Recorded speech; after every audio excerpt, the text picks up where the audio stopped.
வணக்கம். இந்த உக்ரைன் போரை பற்றி இந்த பதிவில் பார்க்கலாம். உக்ரைன் போர் இப்போ நம்ம இந்தியா பாகிஸ்தான் போர் முடிஞ்சிருச்சு.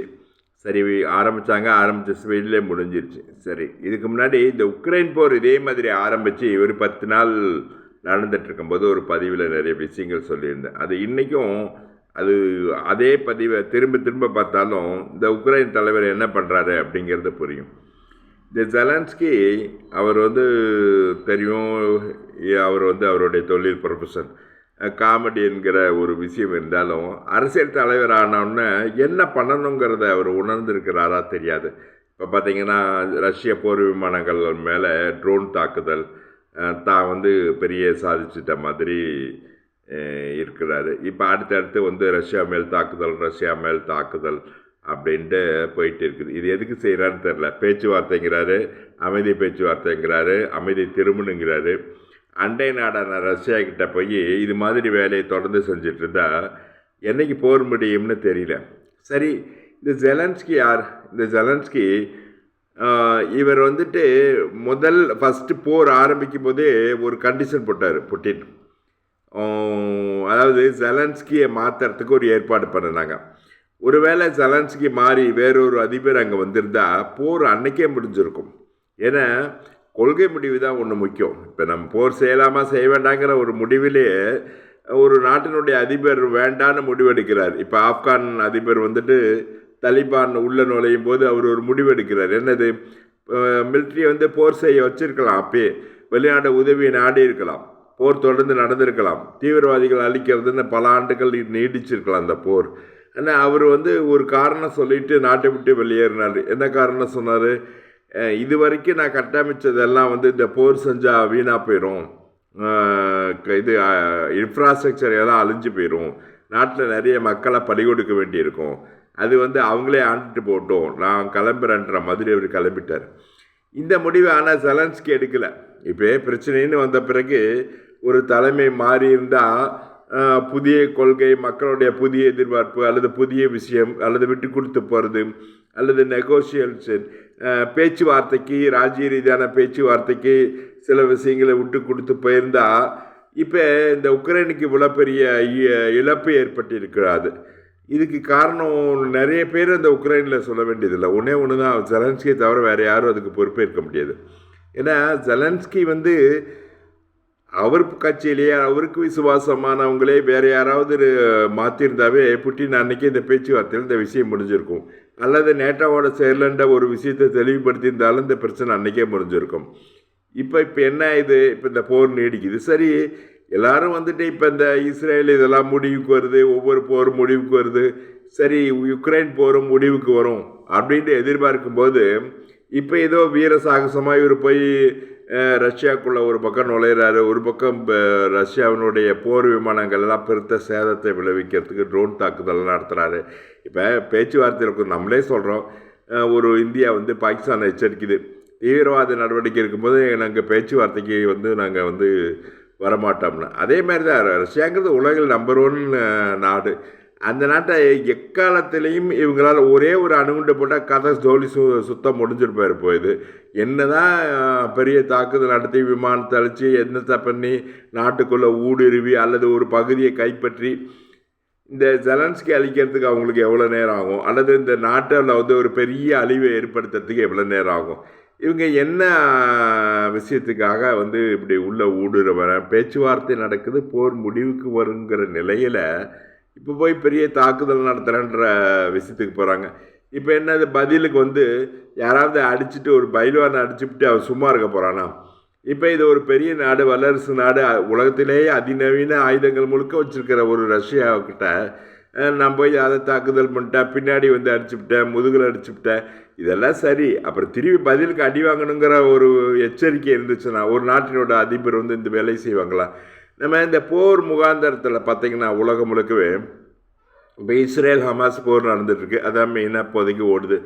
சரி, இந்த ஹமாஸ் போரில் ஹமாஸினுடைய நோக்கம் என்னது?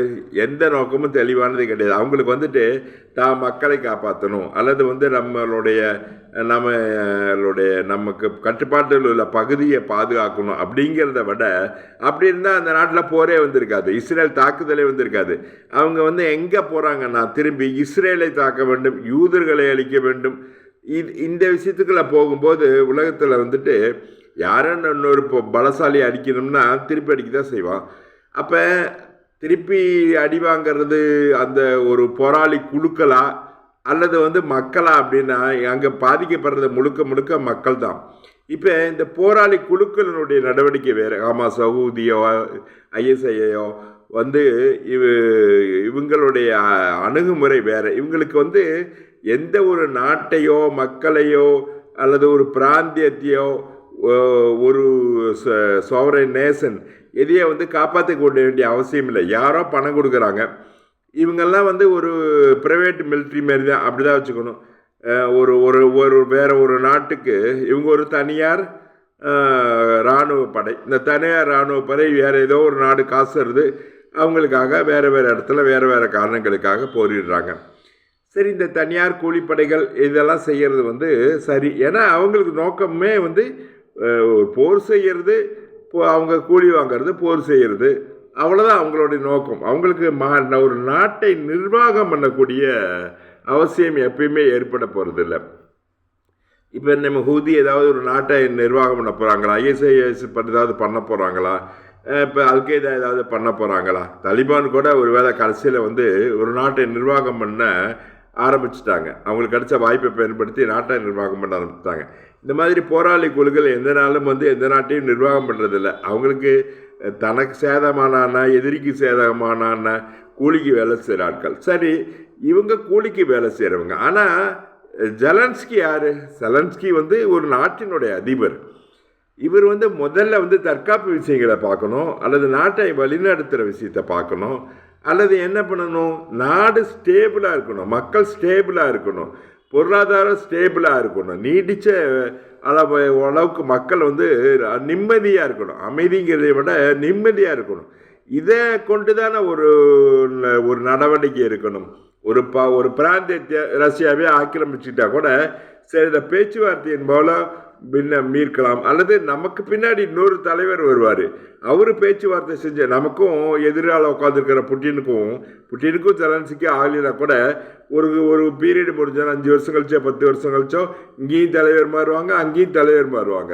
யாராவது ஒரு தலைவர் வந்து விட்டு கொடுத்து போய் அல்லது மக்கள் மனமாறி அந்த பகுதிகள் திரும்பி இவங்களுக்கு வரலாம். அவங்க என்ன ஒரே ஒரு நேட்டோவில் சேரக்கூடாதுங்கிற ஒரு விஷயம் தானே. அதை விட்டு வெளியில் போனாவே அவங்களுக்கு ரஷ்யாவுக்கு உக்ரைனால் ஒன்றும் பிரச்சனை கிடையாது. ஏன்னா சோவியத் யூனியனாக சேர்ந்திருந்த ஒரு நாடு தானே. இந்த பர்சனாலிட்டி கிளாஸஸ் 2 பேருக்குரிய தனிநபர் வந்துட்டு ஆளுமை பிரச்சனை காரணமாக ஏற்படுறதா கூட வச்சுக்கலாமே. அது காலத்தால் வந்து சரி செய்யக்கூடியது. அதுக்காக போர் செய்கிறதான். இப்போ அண்டை நாடான ரஷ்யா கூட இனிமேல் தொடர்பிலே இருக்க மாட்டாங்களா? உக்ரைன் தனித்துவமாக இருந்துட முடியுமா? இல்லை நிரந்தரமாகவே வந்து ரஷ்யாவும் ஐரோப்பிய நாடுகளும் இவங்களுக்கு எல்லா விஷயத்தையும் செஞ்சு கொடுத்துற போதா? அது சாத்தியமா? இல்லை நிரந்தரமாக வெளியேறின மக்களை வந்து வெளிநாட்டிலலாம் வந்துட்டு இவங்க குடிமக்கள்லாம் இப்போ வெளியேறி இருக்காங்களா, அவங்களெல்லாம் அந்த நாடுகள் காப்பாற்ற போகுதா? இல்லை இந்த சேதமடைஞ்ச எல்லாத்தையும் வந்து சரி செய்து கொடுக்க போகுதா? இப்போ சேதத்தை அதிகப்படுத்தாமல் மக்களை காப்பாற்றுற வேலையை, நாட்டை நிர்வாகம் பண்ணுற வேலையை விட்டுவிட்டு இவர் ஏதோ போராளி குழு மாதிரி போரை தொடர்றது. இன்னைக்கு நான் ஜெயிச்சுட்டேன், நாளைக்கு நான் ஜெயிச்சுட்டேன். உலகத்தில் எந்த நாடு தான் வந்துட்டு பாதிக்கப்படாமல் இருக்குது போரில்? ஜெர்மனி பாதிக்கப்படலையா? ஜெர்மனியை 2ஆக பிரித்து 50 ஆண்டுகள் வந்துட்டு ஒரு பக்கம் கம்யூனிஸ்ட் தேசமாகவும் இன்னொரு பக்கம் அமெரிக்க நாடுகளுடைய சப்போர்ட்லேயும் 2 தேசமாக பிரித்து மக்கள் பட்ட அவஸ்தை இருக்குது. ஆனால் அவங்க அதெல்லாம் மறந்துட்டு அவங்க ஒரு தேசமாக வந்து இப்போ இருக்கிறாங்க, எல்லாரோடையும் சுமூகமாக இருக்கிறாங்க. ஏன்? அமெரிக்கா வந்து ஜப்பானில் குண்டு போட்டதை நினச்சிக்கிட்டே அவங்க வந்து உட்காந்துருக்காங்களா? இல்லை அமெரிக்கா கூட எதிரியாக நினைக்கிறாங்களா? அப்படியெல்லாம் கிடையாது. கால மாற்றம் எல்லாத்தையும் மாற்றுது.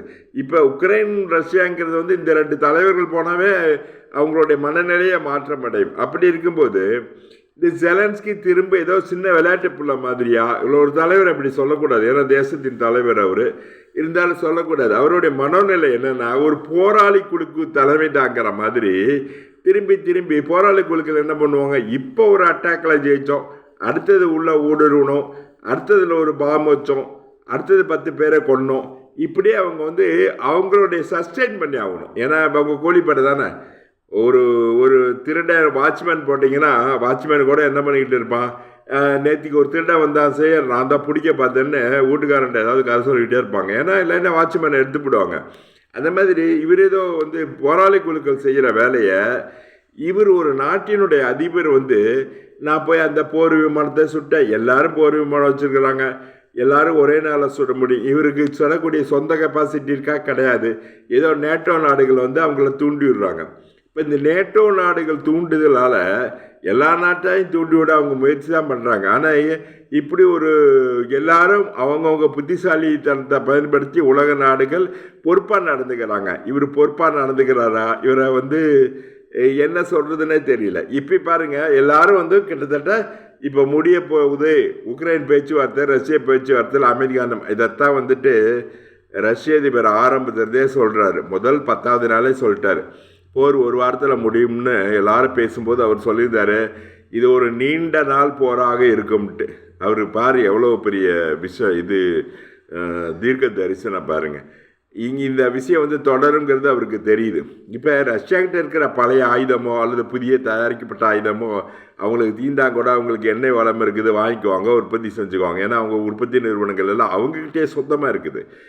ஆனால் உக்ரைன் வந்து வெளிநாட்டிலேருந்து கடை வாங்கி இந்த நாட்டை அழிக்குது, சீரழிக்குது. புதுசாக இப்போ 40 விமானங்களை வந்து நாங்கள் வந்து நொறுக்கி விட்டோம், ட்ரோன் தாக்குதல் நடத்தினோம். சரி, நடத்தணும்னு அவங்க என்ன சும்மாவாக இருப்பாங்க? அது மாதிரி ஒரு 400 மடங்கு அதிக அழிவை நம்ம நாடு சந்திக்கும் அப்படின்ற ஒரு அடிப்படை விஷயம் இருக்குது. புரியாதா? புரிஞ்சு ஏன் அப்படி நடக்கிறாரு? யாருக்கும் புரியாது. உலகத்தில் புரியாத ஒரு விஷயம், உக்ரைன் அதிபர் மாதிரி ஒரு வித்தியாசமான மனிதரை வந்து பார்க்கக்கூடாது. அந்த நாடு பார்க்குது, பாவம். இதுக்கு இப்போ இந்த போர் முடியுமா அப்படின்னா, இவர் முடிக்கணுன்ற ஒரு அபிப்பிராயமே இல்லை.